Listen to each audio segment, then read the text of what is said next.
सभी को नमस्कार। Thank you very much for joining. सभी लोग जुड़े इसके लिए बहुत बहुत शुक्रिया। हम अभी वेबिनार शुरू करने जा रहे हैं। कुछ बातें मैं अपनी तरफ से कहूंगा और कुछ बातें हैं जो डॉक्टर श्याम गुल्लक के माध्यम से जानकारी मिली है, उसके बारे में चर्चा करेंगे। और कुछ पीपीटी के माध्यम से जो है अ, अ, हम चर्चा करेंगे और कुछ अपनी बातें कहने की कोशिश करूंगा। ये जो सेशन है ये 40 मिनट का है। तो हम कोशिश करेंगे कि हम पीपीटी जल्दी खत्म करें और हम ज्यादा से ज्यादा चर्चा का बात हम एक दूसरे के सामने रखेंगे। तो पीपीटी के माध्यम से मैं अपनी बातें कहना शुरू कर रहा हूँ और उम्मीद है कि ये पीपीटी के माध्यम से एक नई ऊर्जा, एक नया उत्साह सभी लोग के अंदर आएगा और सच्चाई सच्चाई के नजदीक आप ज्यादा से ज्यादा पहुंचो। और ये मनसा है और इसी मनसा के माध्यम से ही हम जो है ये प्रोग्राम ले रहे हैं। नमस्कार, राजेश सिंह, भदोही उत्तर प्रदेश से। सभी एमएसएस एमवीपी और जितने भी चैनल पार्टनर्स हैं या किसान हैं, सभी लोग का स्वागत है इस फोरम पे, और जिसका नाम है तैयारी जीत की। तैयारी जीत की इसलिए क्योंकि जितनी हमारी तैयारी होगी और उतना ही हम बेहतर काम एमसीएल के अंदर कर पाएंगे। बहुत देरी हुई है, लेकिन इन सब चीजों की भरपाई तब हो पाएगी जब हमारी तैयारी बेहतर होगी। और तैयारी का ये सिलसिला लगभग ये 54 एपिसोड नंबर 54 है। आज एक सभी लोग परेशान होंगे कि भी कि आज 4 साल, 5 साल, 6 साल या उससे अधिक वर्ष हो गए मैं यहाँ काम नहीं शुरुआत कर पाया। और मन में काफी जो है उनको जो है ना आशाएं हैं, और आशाओं के साथ आज भी जो है ना कहीं वो खड़े हैं एमसीएल के साथ। तो हम एक नए भारत का एक चेहरा बना रहे हैं, हम एक नए भारत का चेहरा हम खुद हैं। तो ये नए भारत का चेहरा हम जो हैं, और वो चेहरे पे अब रंगत आने वाली है। और वो अगला हफ्ता जो हमारे पास आएगा, जो गणपति जी का जो है ना, जिन्होंने हमारे विघ्न सब हर लिए हैं। और इन सब चीजों के हम जो निर्णय हमने लिया था उस निर्णय पे हम अड़े हैं, और अड़े हैं इसीलिए कहीं ना कहीं इन सब चीजों का हमें लाभ भी मिलेगा। एनसीएल की अगर बात करूं तो डॉक्टर श्याम गुलाब हमेशा कहते हैं, मैं वही चीज रिपीट करूंगा कि एमसीएल में सभी 1200 एमएसएस जो आज तक जो जोड़े हैं, और चार जो है ना लगभग 7,000 से ज्यादा एमवीपी, सभी ग्राम पंचायत के ऊपर काम करने के लिए जो भी पैसे की जरूरत है, वो पैसे की टोटल जो है ना व्यवस्था उन्होंने कर ली है। और सभी जगहों पे जो है ना हम जो भी परियोजनाएं या प्लांट लगाना चाहते हैं, इसके लिए हमारे पास पर्याप्त धनराशि है, तो इसके लिए हमें चिंता करने की जरूरत नहीं है। ये फंड्स अगले हफ्ते के शुरुआती दौर में ही शुरू हो जाने वाला है। और जो भी इसके लिए जो भी प्रोसीजर है वो कंपनी ने कंप्लीट कर ली है। और फंड्स जो है ना ये जो अगले हफ्ते के शुरुआती दौर में ही ये शुरू हो जाएगा। फंड आने के बाद सबसे पहले क्या होगा, सबसे पहले जो है 19 बायोकोल प्रोजेक्ट पर फंडिंग शुरुआत होगी। और एक रोल मॉडल की तरह जो है ना उस चीज को बनाया जाएगा। जो भी जरूरतें हैं वहां हर जरूरत को पूरा किया जाएगा। एमएसएस के लीगल ड्यूज हैं जो ये 19 प्रोजेक्ट के अलावा हैं, वो सभी के ड्यूज क्लियर होंगे। फंडिंग की मैं बात कर रहा हूँ तो उनके ड्यूज जो है ना जिनके एग्रीमेंट हो गए, जो लीगल तरीके से जो है वो देंगे, जो भी होगा तो उनको जो है ना रिफंड होंगे। एमएसएस एमवीपी जो एमसीएल से नाराज हैं शायद देरी के कारण, वो काम नहीं करना चाहते हैं, तो उनके पैसे रिफंड हो जाएंगे। और एमसीएल जल्दी ही एक भव्य ऑफिस जो है ये शुरुआत करने जा रही है, जो कि ऑफिस का सेटअप होगा आफ्टर फंडिंग। फंडिंग आ जाने के बाद जो अगले जो है हफ्ते होने जा रहे हैं। प्लस जरूरी है कि एनसीएल जो है ना एक मैनेजमेंट टीम बनाएगी, जो कि टेक्निकल इशू हो या लीगल इशू हो या अलग अलग जो मद पे जो भी हमको जरूरत है, तो उस फाइनेंशियल मैनेजमेंट की बात है या हमारे और भी चीजें हैं, तो उसके लिए एक पेशेवर एक प्रोफेशनल लोगों को हायर किया जाएगा। और वो मैनेजमेंट टीम रहेगी, उसकी जो है ना घोषणा भी जो है ना डिक्लेरेशन जो है डॉक्टर श्याम गुलाब ये अगले हफ्ते करने वाले हैं। ऑफकोर्स 222 सीएनजी और 222 प्रोजेक्ट के आफ्टर जो है ना जो है प्रॉपर ग्राउंड लेवल पे जो है ना ग्राउंड सर्वे करने के बाद इसकी घोषणा भी जल्दी ही होगी। तो इसके लिए जो गठन करना है कि भाई वो कौन होंगे जो कि मतलब प्रॉपर तरीके से जो है ना ये सर्वे करेंगे, सर्वे के बाद ये डिक्लेरेशन होगा, तो उसके भी जो है जल्दी ही शुरू होने वाली है। डॉक्टर श्याम गुल्लक का इंटेंशन है कि सभी प्रोजेक्ट जल्द से जल्द शुरू शुरू करने के लिए बड़ी और पेशेवर टीम की गठन करना और फास्ट ट्रैक पे काम करने की व्यवस्था करना, ये डॉक्टर श्याम गुल्लक सबसे पहले करने वाले हैं। और मान लीजिए किसी को जरूरत, जैसे मैंने कहा टेक्निकल सहायता, मार्केटिंग भी की जरूरत पड़ेगी, या प्रशासनिक भी जरूरत पड़ेगी, फाइनेंशियल मैनेजमेंट उसकी जरूरत पड़ेगी, या कानूनी जो जो जरूरत पड़ेगी, तो सभी के लिए जो है ना इसके लिए प्रॉपर, जैसे मैंने बोला, मैनेजमेंट टीम बनेगी। और इसके माध्यम से जो है ना ये तुरंत सहायता मिलेगी। अब देरी नहीं होगा किसी भी चीजों के लिए, तो इसका गठन करने में थोड़ा समय जाएगा, मे बी हफ्ता या 10 दिन जाएगा। लेकिन इसे ये गठन करने के बाद जो कि मैनेजमेंट टीम बनेगी, और उनकी सहायता के लिए जो है ना एमसीएल ऑफिस में लोग रहेंगे, तो प्रॉपर तरीके से सहायता सभी एमएसएस को मिलेगा, ये तुरंत ही मिलेगा, इसमें देरी नहीं होगी। इसी तरीके से बायोकोल, बायोसीएनजी और एमएसपी के विभिन्न प्रोजेक्ट के लिए अलग अलग जो प्रोफेशनल लोग होंगे, पेशेवर लोग होंगे, जो हर एमएसएस की वहां प्रोजेक्ट स्थापित करेंगे। पहले की बात अलग थी, अब एमएसएस ऑनर और एमसीएल के जो जो है ना प्रॉपर प्रोफेशनल लोग साथ में मिलकर प्रोजेक्ट को लगाएंगे, और उसकी निगरानी करेंगे, देखेंगे कि उसमें टेक्निकल चीज हो या मार्केटिंग की जरूरत हो या और भी प्रोफेशनल तरीके से जो करना है, कहीं कोई चीज कमी ना हो। क्योंकि कहीं ना कहीं ज्वाइंट वेंचर है, तो कंपनी इसके ऊपर विशेष ध्यान देने वाली है, और उसका गठन करेगी, और वो साथ में मिलकर प्रोजेक्ट को लगाएगी।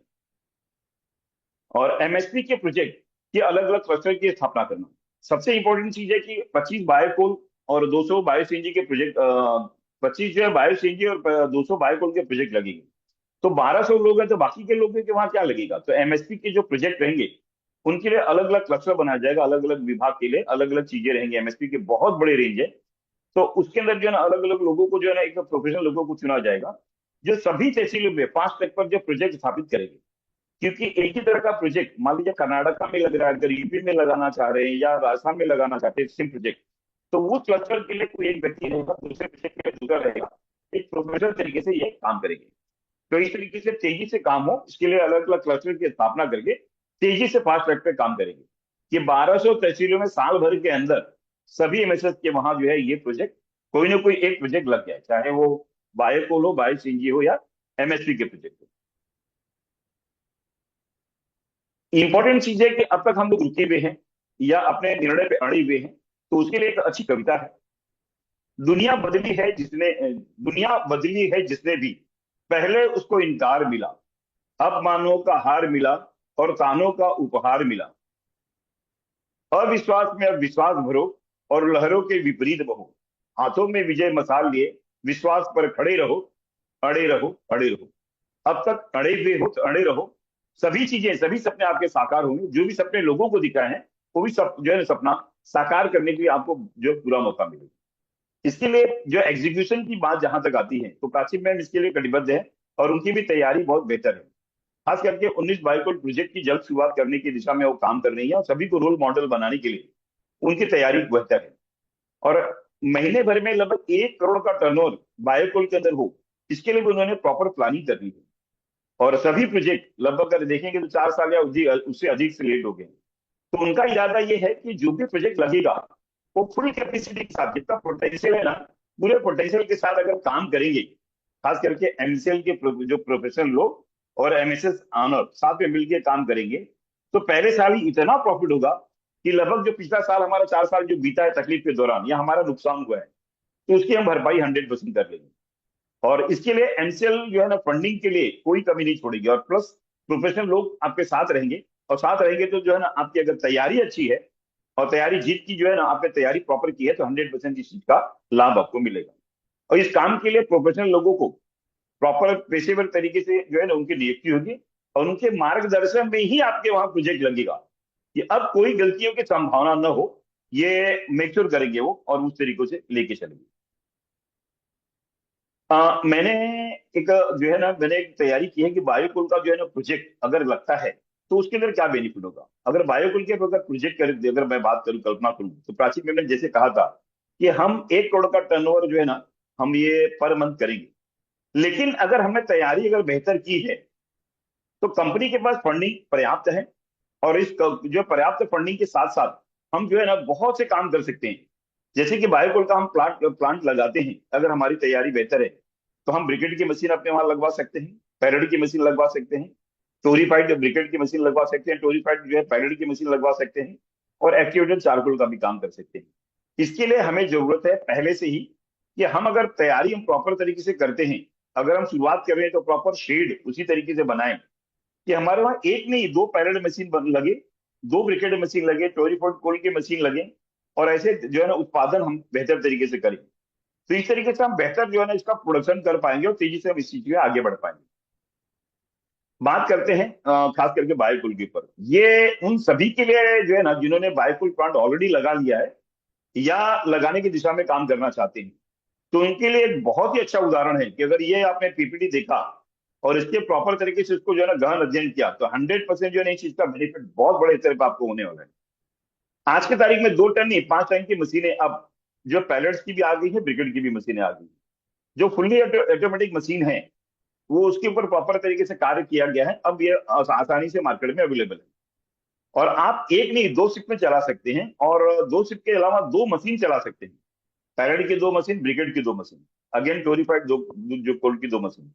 हम 5 घंटे अगर ये चलाते हैं, अगर 20 घंटे अगर चला रहे हैं अगर ये, तो 100% की जो है ना हमें 50 टन एक शिफ्ट में, दो शिफ्ट में लगभग 100 टन का उत्पादन होगा। अगर हमारे पास दो मशीनें हैं तो लगभग 200 टन पर डे का उत्पादन ये 100% हो सकता है। अगर ब्रिकेट की अगर बात करें तो लगभग वैसे ही जो है ना ब्रिकेट पे 200 टन आराम से मिल जाएगा। मतलब 400 टन पर डे का उत्पादन हम कर सकते हैं अगर हमारे पास क्षमता है, कच्चे माल का प्रबंधन हम करते हैं, अगर मार्केटिंग की हम तैयारी करते हैं, तो 100% 400 टन पर डे, महीने का लगभग 12,000 टन, और साल का अगर पकड़े तो 1,44,000 टन पर पर ईयर हम टर्नओवर कर सकते हैं। फिर से रिपीट कर रहा हूँ, 100% पोटेंशियल के साथ अगर हम काम करते हैं, अगर हमने तैयारी की है, तो 100% ये चीजें पॉसिबल है। मैंने अपने वहां तो ये काम कर लिया है, और ये आकलन मैंने किया है कि ये 1,44,000 टन के लिए कच्चा माल का प्रबंधन करना, उसको प्रॉपर मार्केटिंग करना, वो कैसे होगा इसका आकलन किया है, और इस पीपीटी के माध्यम से आपको भी इशारा मिल सकता है। अगर आपके पास आप और आपकी टीम है, अगर उन्होंने तैयारी की है, तो 100% कहने के लिए पोटेंशियल आप भी हासिल कर सकते हैं। इस तरीके से देखेंगे अगर सालाना रिवेन्यू, तो लगभग हम 12 रुपए किलो में बेच सकते हैं, जो मेरे पास ऑलरेडी ऑर्डर है।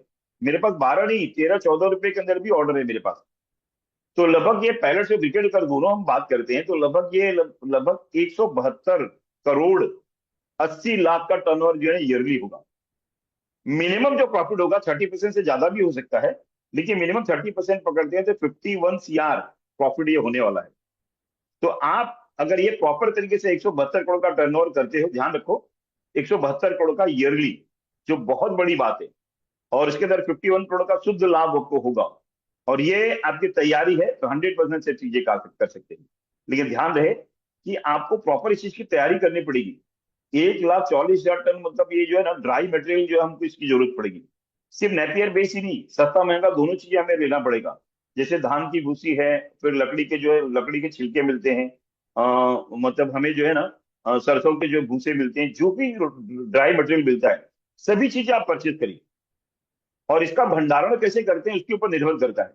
और ये सब अगर अगर आप लेते हैं, ये तो फिनिश प्रोडक्ट की मैं बात कर रहा था, 1,44,000 टन, अगर इसके अंदर 15% मॉइस्चर कंटेंट रहता है ड्राई मटेरियल, तो लगभग हमें जो जो होगा तो 1,70,000 टन हमको माल चाहिए, जो है जिसके अंदर 15% मॉइस्चर रहेगा, तो हमको 1,70,000 टन चाहिए सालाना। अगर 6 महीने का हम स्टॉक रखते हैं, क्योंकि ये सीजनल कुछ चीजें हैं जो सीजनल हमें मिलेगी, तो हमें स्टॉक रखना होगा लगभग 85,000 टन का जो है कच्चा माल का स्टॉक रखना होगा, तब हम कहीं ना कहीं ये प्रोडक्शन कर पाएंगे। और इसके लिए हमको पर्याप्त जगह चाहिए और फंड चाहिए। फंड्स की जहां तक बात है तो एमसीएल कंपनी के पास फंड्स है, तो उस फंड को इस्तेमाल करते हुए हम प्रॉपर तरीके से एक नहीं दो ब्रिकेट मशीन लें, दो जो है ना पैरेड मशीन लेते हैं अगर ऐसे, तो इसके लिए जो भी जो है ना हैमरिंग मशीन या जो भी चाहिए, तो ऐसी बड़ी बड़ी मशीनें आ रही हैं जो सिंगल मशीन पे भी टोटल प्रोडक्शन ये हो सकता है बैकअप के लिए। तो उसके माध्यम से हम जो प्रोडक्शन कर सकते हैं, तो हमको 85,000 टन कच्चा माल के लिए पर्याप्त तो हमें जगह चाहिए। अब जगह कितना होगा उसके बारे में आकलन करते हैं। कंपनी के पास फंड्स है, तो अब हमें तैयारी करना होगा कि हम कितना कर सकते हैं 85,000 टन 6 महीने का स्टॉक के लिए। लगभग 6 महीने के लिए हमें 85,000 टन कच्चा माल स्टोर करने के लिए जो है ना लगभग बल्क डेंसिटी लगभग किलो पर क्यूबिक मीटर के अंदर देखें, स्टैटिक हाइट के ऊपर निर्भर करता है कि कितना स्टॉक हम कर सकते हैं। इसमें मैंने जो लगभग 20% ऑपरेशनल स्पेस भी रखा हुआ है, खास करके जो सेफ्टी के ऊपर ध्यान रखते हुए। इसके अंदर आने जाने के लिए सड़क भी होगा, फायर फायर लेन भी होगा, और 10% सेफ्टी बफर नेट जमीन भी हमने निकाली है इसके अंदर। प्रॉपर तरीके से मैंने इसकी कल्पना की है कि जो है ना, एक प्रोफेशनल तरीके से इसको किया जाए, तो एक फॉर्मूला इसके लिए निकलता है कि हम कैसे इसको भंडारण कर सकते हैं, स्टोर कर सकते हैं। मतलब क्यूबिक मीटर के हिसाब से जो है ना, पर किलो किलो के हिसाब से एक डेंसिटी डेंसिटी होता है, तो वो हम किस चीज को कैलकुलेट कर सकते हैं। या तो एरिया जो है ना, जो है हम उस चीज को कैलकुलेट कर सकते हैं ये तीन फॉर्मूले के माध्यम से। इसमें 20% ऑपरेशनल और 10% बफर जोन को भी मैंने जोड़ने की कोशिश की। इसी के हिसाब से एक जो है चार्ट तैयार है। जैसे कच्चे माल की डेंसिटी अगर 120 किलो पर क्यूबिक मीटर है, उसमें सामान्य उदाहरण अगर ढीला धान की भूसी और पराली आती है, तो ये भंडारण करने के लिए 85,000 टन, 85,000 टन अगर हमको भंडारण करना है, तो लगभग 15 हेक्टेयर, 15.6 हेक्टेयर जमीन हमको चाहिए, मतलब लगभग 38.5 एकड़ जमीन हमको लगेगा। अब यही जो है ना, इसको हम प्रॉपर 150 किलो पर क्यूबिक मीटर हम जो है ना इस चीज को डेंसिटी रखते हैं, जिसमें ढीला बायोमास और सॉडस्ट होते हैं। तो लगभग यहाँ मात्र 12.5 हेक्टेयर ही जमीन लगेगी, लगभग 31 एकड़ के आसपास। और यही कच्चे माल की डेंसिटी लगभग 180 होगा, जिसमें थोड़ी जो कॉम्पैक्ट पराली और सॉडस्ट होगा, तो इसमें हमें और जमीनें कम लगेंगी, लगभग 10.4 हेक्टेयर, और मतलब 25.7 एकड़ जमीन। और 250 जैसे बिल्ड और कॉम्पैक्ट अवशेष जो रहते हैं, जिस कागज को जो बिल्ड और कॉम्पैक्ट करते हैं, तो लगभग 7.5 एकड़ हेक्टेयर जमीन लगेगा, लगभग 18.5 एकड़ जमीन। ये मैं जो बोल रहा हूँ, इसको अगर ध्यान से अगर देखेंगे ना, ये आपके बहुत काम की चीज है ये। और इसके लिए आसानी से नहीं, बहुत मैंने मेहनत करके इन सब चीजों को जोड़ा घटाया है। लगभग 350 अगर किलो पर क्यूबिक मीटर जो है ना ये होगा, तो लगभग हाई डेंसिटी बेल्स अगर प्रॉपर तरीके के करेंगे, चिप्स करेंगे, तो लगभग मात्र हमें 5.3 हेक्टेयर, मतलब लगभग 13.2 एकड़ जमीन हमें लगेगी। अगर आप अगर आपका कच्चा माल ढीला है, तो लगभग एक ऑन एन एवरेज की बात करते हैं, तो 150 किलो क्यूबिक मीटर के हिसाब से लगभग 6 मीटर ऊंचाई तक स्टैक करेंगे, तो लगभग हमें 12.5 हेक्टेयर लगभग जमीन चाहिए, लगभग 31 एकड़ के आसपास। ये एक आइडियल वे है। लेकिन ध्यान रखो, अगर हम इसको बेलिंग कर देते हैं, अगर बेलिंग करेंगे, तो वही जगह जो होगा लगभग 250 से 350 किलो पर क्यूबिक मीटर आ जाएगा। और लगभग ये 7.5 से लेके 5.3 हेक्टेयर जमीन हमको इस्तेमाल करना पड़ेगा। मतलब कि 18.5 से लेके ये 13.2 एकड़ तक जमीन घट जाएगी। तो ये इंपॉर्टेंट है कि हम ये चीजें हम प्रॉपर तरीके से करें। 8 मीटर तक का स्टेक, अगर स्टेक हम लेते हैं उसको, तो लगभग यहाँ 150 किलो पर क्यूबिक मीटर अगर हम बात करें, तो लगभग 9.35 हेक्टेयर, लगभग 23 एकड़ जमीन चाहिए। 250 किलो अगर जो है ना क्यूबिक मीटर हम लेते हैं, तो 5.61 जो है लगेगा। और 350 किलो क्यूबिक मीटर अगर लेते हैं, तो 4 हेक्टेयर, मतलब 9.9 एकड़ जमीन हमें लगेगा। अगर व्यवहारिक सुझाव की अगर बात करूं, तो फायर सेफ्टी लगभग 50 से 60 मीटर पर, लगभग 6 से 8 मीटर चौड़ी फायर लेन, जो ना हाइड्रेंट पानी के पॉइंट्स होंगे। जो हवा की दिशा में विंड ब्रेक वॉल भी हमें बनाना पड़ेगा, वो जरूरी होता है, जिससे कि मतलब जो है ना हमको आग लगने की जो है संभावनाएं कम हो जाती है। कवर्ड बनाम ओपन ओपन यार्ड, मतलब जिसे बारिश और नमी से बचाने के लिए ढकी हुई शेड या टॉप, नमी कम होती है और डेंसिटी स्ट्रेंथ जो है बेहतर होती है। बेलिंग कंप्रेशन, बेलिंग की डेंसिटी बढ़ती है बेलिंग से, और जमीन लगभग 25 से लेकर 60% तक बचती है। ड्रेनेज ड्रेनेज बहुत जरूरी है कि यार्ड में से ढलान और ड्रेन जरूर रखें, ताकि पानी वहां रुके नहीं जहां ये आप स्टोरेज करना चाह रहे हैं। तो ये आकलन है। लगभग अगर नेपियर घास की बात करूं, तो ये इसकी अलग अलग जो है ना बल्क और डेंसिटी के अनुमान है। लगभग 85,000 टन, लगभग 6 मीटर की ऊंचाई की अगर हम बात करते हैं, जिसे ऑपरेशनल वेपर लगभग 1.3 मीटर होगा। तो बल्क डेंसिटी से लगभग 90 क्यूबिक फीट की अगर बात करें, तो नेट जमीन हमारा लगभग 207 क्यूबिक मीटर होगा, और हमारे लगभग 20 हेक्टेयर, लगभग 51 एकड़ जमीन चाहिए। और लगभग 100 अगर जो रहेगा, तो लगभग 187, लगभग 46 एकड़ जाएगा। और लगभग 120 आम उपयोगी माना गया है। लगभग अगर मैं बात करूं, तो लगभग 120 जो है ना, ये लगभग किलो जो है क्यूबिक मीटर के अंदर जाएगा। तो लगभग ये आइडियल चीज है। लगभग 155 जो है ना, 55.833 क्यूबिक मीटर जाएगा लगभग।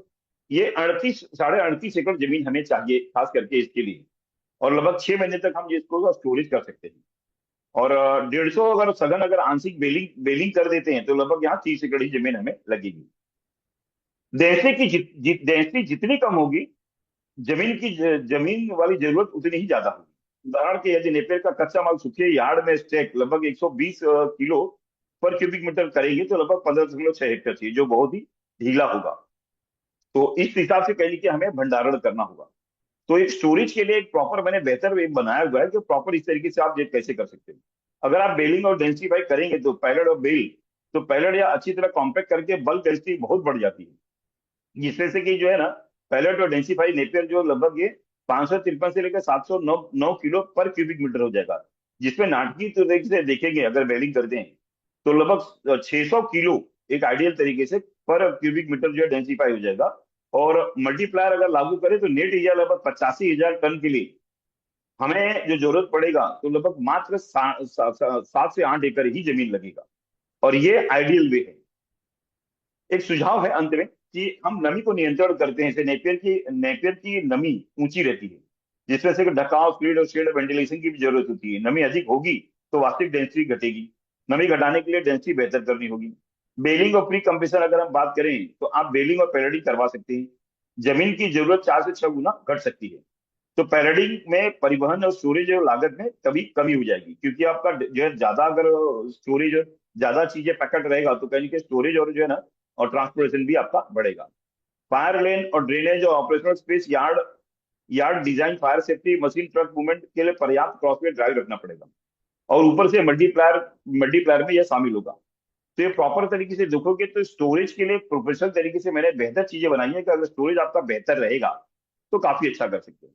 इसको और मैंने सिंप्लीफाई किया है।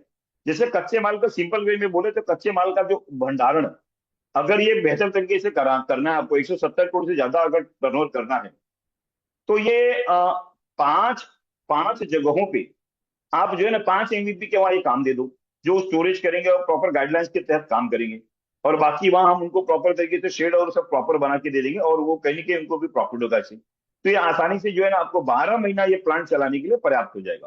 प्लस सीजन में माल खरीद के हम इन सब चीजों को कर सकते हैं। ये तो हो गया भंडारण करने के लिए और जो है ना कहीं के वो करने के लिए। जरूरी है कि माल बिकेगा कैसे। तो बिकने के लिए, बेचने के लिए भी एक प्रोफेशनल तरीके से मैंने ये चीजों को तैयारी की है कि इसके अंदर अगर देखेंगे कि मान लीजिए कि 12,000 टन पैलेट पर महीना होगा, लगभग 1,40,000 टन सालाना। तो इतना इतना बड़ा वैल्यू निरंतर बेचने के लिए आपको एक structural sales sales marketing team चाहिए, जो सिर्फ लोकल और ब्रोकर पर निर्भर नहीं रहेगा। अगर ये अगर होगा तो कहीं ना कहीं रिस्की होगा। तो आपको क्या करना होगा कि टारगेट टारगेट डिवाइड करना होगा। जैसे 12,000 टन महीने का है तो 400 टन पर डे का है, मतलब 30 दिन हम लगातार प्रोडक्शन करते हैं तब की बात है। अब सेल कहाँ होगा? अलग अलग इंडस्ट्री में सेल होगा, बॉयलर में होगा, कैप्टिव पावर प्लांट्स के अंदर होगा, जो ईंट के भट्टे होते हैं वहां होगा, और एग्रो इंडस्ट्री के अंदर खास करके इसका यूज होगा। जो हमारे बड़े खरीदार हैं और ये बड़े बड़े जो है ना सप्लायर होंगे, B to B bulk sale में ग्राहक कम होंगे, लेकिन लॉन्ग टर्म जो कॉन्ट्रैक्ट हमारे होंगे तो उसके अंदर हमको कहीं ना कहीं बेनिफिट होगा। और रिलेशनशिप जो है मैनेजमेंट ये क्रिटिकल बहुत होंगे इसके अंदर। तो ये प्रॉपर तरीके से जो है ना मार्केटिंग के लिए भी मैंने स्ट्रक्चर बनाई है कि प्रॉपर तरीके से ध्यान देंगे तो हम आसानी से इसको मार्केटिंग की टीम बना के हम सेल कर सकते हैं। सजेस्टेड मार्केटिंग सेल्स टीम का स्ट्रक्चर क्या होगा? जैसे टॉप स्ट्रेटेजी बनाने के लिए हमको एक जरूरत होगी सेल्स और मार्केटिंग हेड की, जिसका एक्सपीरियंस 10 से 15 साल जो एनर्जी सेक्टर के अंदर, बायोफ्यूल सेक्टर के अंदर होगा। और एग्रीकल्चर कमोडिटीज के अंदर सेक्टर के अंदर वो काफी अच्छा काम किया हो, जिसके पास अनुभव हो, ऐसे व्यक्ति को हम प्रॉपर रखेंगे। और इसकी मंथली सैलरी 1.5 से 2 लाख रुपए होगी। ऐसे प्रोफेशनल लोग को हायर करेंगे और हम प्रॉपर तरीके से इनको जो है ना प्रॉपर पैसा भी देंगे तो ऐसे लोग हमें मिल जाएंगे। इनका रोल क्या होगा? कॉर्पोरेट क्लाइंट्स लाना, प्राइसिंग के लिए प्राइसिंग स्ट्रेटेजी बनाना, और लॉन्ग टर्म कॉन्ट्रैक्ट का नेगोशिएशन करना, ये इनका काम होगा। ए बी बी में मिड लेवल रीजनल जो है ना लोग होंगे, जो की नोट्स होंगे, रीजनल सेल्स मैनेजर होंगे, जो 4 व्यक्ति हो सकते हैं। हम हर एक एरिया को जो है 4 जोन में डिवाइड कर सकते हैं, ईस्ट वेस्ट नॉर्थ साउथ। ऐसे लोगों को लगभग 5 से 8 साल का एक्सपीरियंस वाले ही बंदे को हमें लेना है, जो इंडस्ट्रियल B2B सेल्स के अंदर माहिर हो। और इनको मंथली सैलरी लगभग 70,000 से 1 लाख रुपए हम दे सकते हैं, डिपेंड करता है उनके अनुभव के आधार पे। इनका रोल क्या होगा? रीजनल डिस्ट्रीब्यूशन, बल्क बायर और स्टेट वाइज गवर्नमेंट टेंडर को मैनेज करना, ये इनका काम होगा। और की अकाउंट मैनेजर, ये 6 से 8 व्यक्ति होंगे, जिनका 3 से 5 साल एक्सपीरियंस होगा, खास करके FMCG, agriculture, industrial sales background होगा जिसका। इनकी मंथली सैलरी जो होगी वो 40 से 60 हजार रुपए होगी। तो इनका रोल क्या है कि 50 क्लाइंट, टॉप 50 क्लाइंट्स को जो है टारगेट करना, खास करके sugar mills, textile industry, brick films के और पर पेपर मिल्स के ऊपर टारगेट करना है, उनको हैंडल करना है, ये इनका काम होगा। तो ये प्रॉपर तरीके से हम देखें कि हम प्रॉपर स्ट्रेटेजी पे काम करेंगे तो 100% हम ये आसानी से सेल कर पाएंगे। एरिया सेल्स एग्जीक्यूटिव लगभग 15 से 20 व्यक्ति होंगे जिनका 1 से 3 साल का एक्सपीरियंस होगा। लोकल सेल्स और फील्ड मार्केटिंग के लिए प्रॉपर तरीके से ये काम करेंगे। मंथली इनका जो सैलरी होगा लगभग 20 से 30 हजार रुपये होगा। रोल क्या होगा? लीड्स जनरेट करना, डिस्ट्रीब्यूटर डीलर नेटवर्क बनाना, और डेमो अवेयरनेस अवेयरनेस ड्राइव करना। Marketing support and digital marketing के लिए भी हमें बंदे चाहिए, खास करके 2 से 3 व्यक्ति, क्योंकि आजकल जमाना डिजिटल मार्केटिंग का ही है। ये हमको 2 से 4 साल के एक्सपीरियंस वाले बंदे चाहिए जो सोशल मीडिया और ब्रांडिंग और लीगल लीड जनरेशन के अंदर काम कर रहे हैं। ऐसे व्यक्ति को रखेंगे जिनकी सैलरी 25 से लेकर 40 हजार रुपए होगी, जैसा कि इसका एक्सपीरियंस हो। तो इनका रोल क्या होगा? Website, LinkedIn, outreach, Google ads और ट्रेड फेयर पार्टिसिपेशन करना। कि जितने भी जो है ना आप जो है ना ऑनलाइन जो है ना जो भी ब्रांडिंग है सोशल मीडिया का यूज करके जो लीड जो है ना प्रॉपर सेल्स को क्रिएट करना। लॉजिस्टिक और डिस्पैच कोऑर्डिनेशन, सिर्फ 3 से 4 व्यक्ति चाहिए जिनका मंथली सैलरी लगभग 20 से लेकर 35 हजार होगा। और इसमें रोल इनका क्या होगा? ट्रांसपोर्टर, डिस्पैच ट्रैकिंग और ऑर्डर को फुलफिलमेंट करना, ये इनका काम होगा। लगभग अगर हम बात करें कि लगभग कुल टीम साइज की अगर बात करें और लागत की बात करें तो लगभग ये देखिए कि जिससे मैंने बात की कि सेल्स मार्केटिंग हेड 1 व्यक्ति होगा, डिजिटल मार्केटिंग 4 होंगे, और ब्ला ब्ला ब्ला लगभग 36 व्यक्तियों की जरूरत है। और लगभग एवरेज जो सैलरी लगभग ये 15 लाख रुपए के आसपास महीने की होगी इनकी। जो कि लेकिन हम हमारा जो है ना सेल्स की गारंटी होगी कि जो भी हम माल इतने बड़े अमाउंट की अगर मैं बात कर रहा हूँ तो 100% जो है ना ये चीजें सेल कर लेंगे। लगभग सालाना अगर मैं बात करूँ तो महीने का अगर 15 लाख है तो सालाना लगभग 1.1 करोड़ का लगभग ये जो है कहीं ना कहीं ये कंपनी का खर्चा होगा इनके सैलरी के ऊपर। लेकिन 1,40,40,000 टन अगर आपको सेल करना है तो लगभग 2 करोड़ के आसपास जो है ये सेल जो कर रहे हैं, तो ध्यान रखो 125 रुपए, मात्र 125 रुपए प्रति टन आपका कॉस्टिंग आएगा इतना बड़ा जो है वो करने के बाद, जो बहुत कम है। जो जो हम प्रति टन 125 रुपए अगर आ रहा है तो ये जो रेवेन्यू जो जनरेट करने वाले हैं, उसकी तुलना में बहुत कम खर्चा होगा। पहले साल लगभग इसके अंदर हम काम कर सकते हैं कि लीन टीम रख सकते हैं, लगभग 20 से 22 व्यक्ति को रख सकते हैं, और धीरे धीरे करके बढ़ा के 36 से 40 व्यक्ति को हम रख सकते हैं काम पे। जैसे ही डिमांड डिमांड बढ़ेगा और एक्सपेंड धीरे धीरे करके उसको करते रहेंगे। और जो है डिजिटल और डायरेक्ट B2B स्ट्रेटेजी पर ध्यान देना होगा। इंडस्ट्रियल बॉयलर और कैप्टिव प्लांट के ऊपर टारगेट करना होगा। इंसेंटिव मॉडल बनाएंगे जिसमें बेसिक सैलरी प्लस इंसेंटिव हो सकता है जो 20 से 50 रुपए प्रति दिन हो सकता है। इसमें क्या होगा कि जो परफॉर्मेंस को जो है ड्राइव एंड कल्चर बनेगा। और लोकल CNF एजेंट से डीलर भी अपॉइंट करें ताकि डायरेक्ट पेरोल पेरोल थोड़ा लोड कम होगा। तो प्रॉपर एक स्ट्रेटेजी और भी है जिसके माध्यम से हम ये काम कर सकते हैं। इस तरीके से 100% हम जो है ना बेहतर काम कर सकते हैं और जो है ना अच्छी चीजों को ले जा सकते हैं। अपने सपने अपने अपने सपने तुम स्वयं चुनो और बुन लो विश्वास की डोरी से। तुम विजय गर्जना के नायक हो, तुमको क्या करना लोरी से है। तुम स्वयं से इस जीवन के उन्मुक्त गगन में उड़े चलो। आरंभ आज से नव युग का, विश्वास पर अपने खड़े रहो, अड़े रहो अड़े रहो। अगर अब तक हम अड़े हुए हैं तो 100% चीजों को हम जो है ना आगे लेके जाएंगे। और अब कंपनी तैयार है तो 100% अपने चीजों को कहते हुए हम जो है ना लगभग हर तहसीलों को तेजी से काम करते हुए लगभग जो है ना हम 6,757 तहसील पूरे इंडिया लेवल पे है जो हम काम करेंगे। तो लगभग 2.5 लाख ग्राम पंचायत लगभग इंडिया लेवल पे है। सभी जगह पे अगर हम काम करेंगे बढ़ाएंगे तो 100% जो है ना NCL जो सबसे बड़ी कंपनी वर्ल्ड पे होगी और 100% जो है ना हमारा भारत विश्व गुरु बनेगा। थैंक यू वेरी मच, आप लोगों ने मुझे सुना और उम्मीद है कि आज का जो सेशन है आपके लिए फायदेमंद रहा होगा। और ये बहुत बहुत बड़ी बात है कि ये जो मैंने बायोकोल का जो आज के तारीख में जो है बहुत से लोग जो है बायोकोल के ऊपर काम करना चाहते हैं उनके लिए ये काफी फायदेमंद होगा। थैंक यू वेरी मच, आप लोगों ने सुना। और मैं चाहूंगा कि मैंने अनम्यूट का आपको जो है ना कॉलम दे दिया है, तो आप अगर बात करना चाहें तो कुछ पूछना चाहें पूछ सकते हैं। किसी को कुछ बोलना है तो बात कर सकते हैं। शायद मुझे ही बोलना पड़ेगा। Thank you sir, thank sir, you very much sir. हाँ हाँ, डॉक्टर साहब बोलिए, सर बोलिए। जी सर, मैं doctor M S Sagar, Sajan Bio Clean Fuel Private Limited, Sandila Hardoi, Uttar Pradesh से।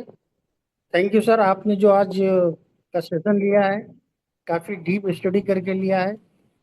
कुछ चीज़ें वो बताई हैं जो अभी तक जिनसे मैं कम से कम अवेयर नहीं था। मेरी नॉलेज में एक इम्प्रूवमेंट हुआ है, उसके लिए आपको बहुत बहुत धन्यवाद। और सर, जिस तरह से आप बता रहे हैं, गाइड कर रहे हैं, इससे तो उत्तर प्रदेश का भला होगा ही। और मैं समझता हूँ पूरे एमसीएल का भला होगा। Thank you yes very sir. Much sir. Yes sir, होना ही है। और ये 100% जो है होना ही है। और ये अगर तैयारी करके बायोपुल का किसने तैयारी करी है, तो लगभग मैंने कल्पना की है कि लगभग ये जो है ना, जो जाएगा वो लगभग 170 करोड़ से भी ज्यादा टर्नओवर हो सकता है। तो जो कि आज की तारीख में बहुत सार्थक होगा। और बहुत ही बढ़िया है सर। ये अगर तैयारी अगर प्रॉपर तरीके से करते हैं तो 100% जो है चीजों को बेनिफिट 100% होने वाला है। मैं चाहूंगा पराग शिंदे जी दो शब्द बोले। पराग शिंदे जी। सर जी नमस्ते। नमस्कार एमसीएल के नमस्कार। सभी साथियों को नमस्कार। मैं सिर्फ इतना कहूंगा कि एक कहावत अपना कबीर जी का एक दोहा है, धीरे धीरे रे मना धीरे से सब होए, माली सींचे सौ घड़ा, रुत आए फल होए। रुत तो आ चुकी है, फल आने का इंतजार कर रहे हैं सर। बस इतना ही कहूंगा। बाकी over to you sir. Thank you. Thank you thank you thank you sir, thank you. समय थोड़ा सा कम है तो ज्यादा से ज्यादा लोगों को हम जो कवर कर सकें तो जरूरी होगा। दो शब्द गजानन भावनी जी, दो शब्द बोले गजानन भावनी जी। जी सर, सबको नमस्कार। सर, आपने आज जो सेशन लिया और जो कोल के बारे में सर इतना डीप नॉलेज दिया हम लोग को, उसके लिए बहुत बहुत धन्यवाद। क्योंकि इस नॉलेज से सर सभी एमएसएस मेरे ख्याल से तो सब अनभिज्ञ रहे होंगे। तो आपने डीप स्टडी करके जो आज हमको जानकारी दी, काबिल तारीफ है सर। आपको इसके लिए धन्यवाद बहुत बहुत। Thank you very much sir. अगर मान लो कि बायोपुल का कोई प्लांट लगाता है, 100% पोटेंशियल से काम करता है, तो 100% जो है ना ये चीजें हम अचीव कर सकते हैं। मैं चाहूंगा जया प्रभा जी, बहुत दिन हो गया। जया प्रभा जी दो शब्द बोले। जया प्रभा जी। नमस्ते सर, सभी को मेरा नमस्कार। नमस्ते।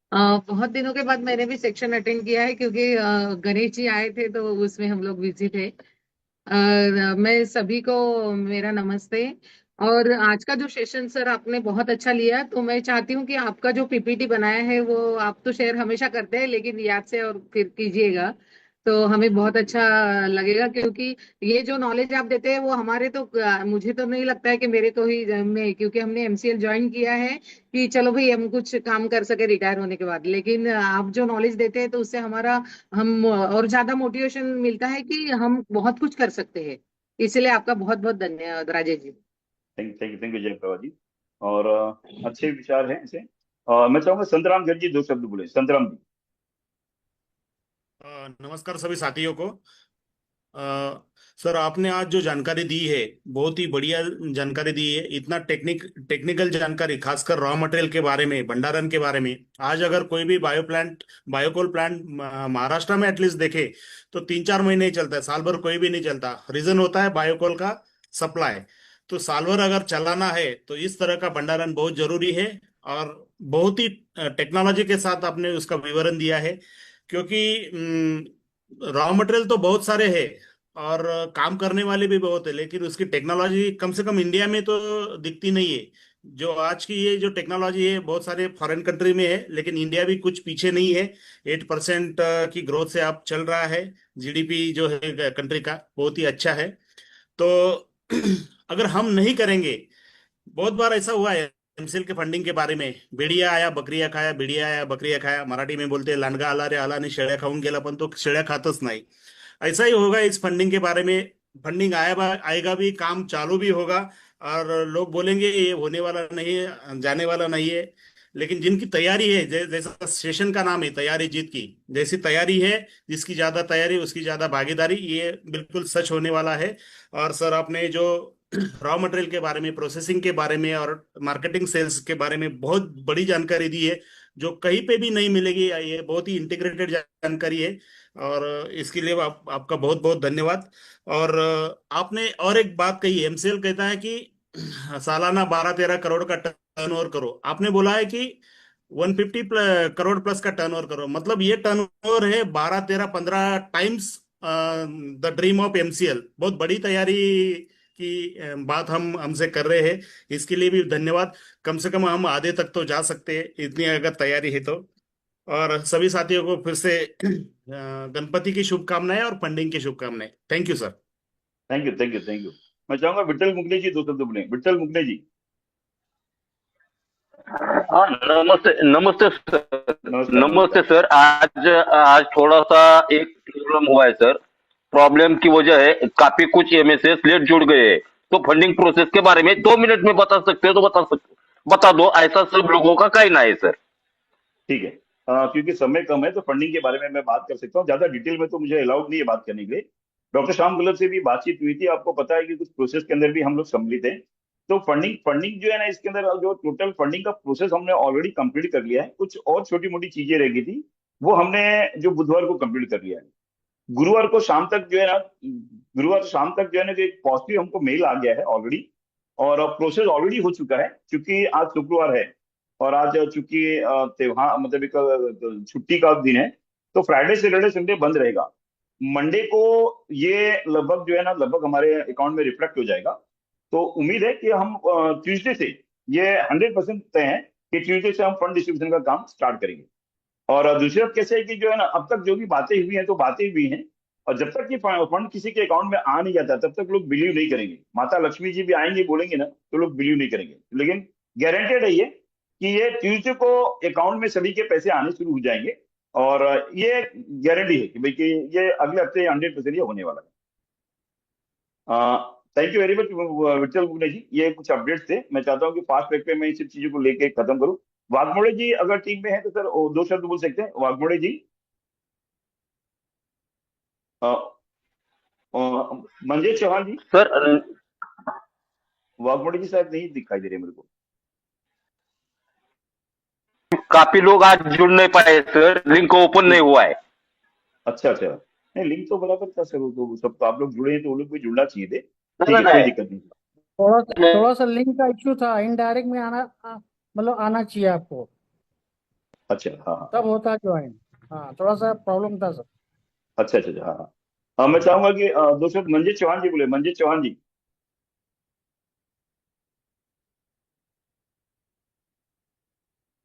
अ, शायद दिग्विजय पटेल जी अंत में बोले। लगभग 1 मिनट बाकी है। दिग्विजय पटेल जी। राजेश जी नमस्कार, और सभी को मेरा नमस्कार। नमस्कार। राजेश जी, पहली बात तो बहुत ही धमाकेदार सेशन रहा है। मैं हमेशा की तरह हमेशा से यही बोलता हूँ कि ये फ्री का ज्ञान मिल रहा है, बटोर लीजिए। अगर इसी की जगह पैसे देने के रहे ना तो भीड़ और कम हो जाएगी। तो इतना याद रखिए कि हम एकदम अपनी मंजिल के करीब पहुंच चुके हैं। समय कम है तो मैं ज्यादा समय भी नहीं लूंगा, एकदम करीब पहुंच चुके हैं। हंसते रहिए, मुस्कुराते रहिए, और सफर ऐसे ही कट जाएगा। अगले हफ्ते से जोरदार धमाका होगा, और अकाउंट में क्रेडिट का जब मैसेज आएगा ना तो मुस्कुराहट डबल हो जाएगी। बहुत बहुत धन्यवाद Rajiv. Yes sir, yes sir, thank you. Limbani ji दो शब्द बोले। लिम्बानी जी, कुछ सेकंड बाकी हैं। लिम्बानी जी दो शब्द बोले। वसंता पुजारी जी। वसंता पुजारी जी। नमस्ते नमस्ते। नमस्कार, यस सर। मुझे नेट का प्रॉब्लम है, लेकिन फिर भी जो से हमारा तो पेमेंट कंपनी का जो पेमेंट आया है, सुन के लोग बहुत अच्छा लग रहा है। ऐसे क्रेडिट का भी मैसेज आने दो। हम सर ने क्या बोला हुआ है, 10 पट अपना ज्यादा अपन काम करेंगे, वैसा सर ने बोला है, वैसे सबसे सब लोग मिलके अपन काम करेंगे, इतने बोलना चाहता हूँ। मेरा भी नेट थोड़ा प्रॉब्लम है। जय हिंद, थैंक यू, जय थैंक हिंद यू। सर। श्रीराम धायगोड़े जी। श्रीराम धायगोड़े।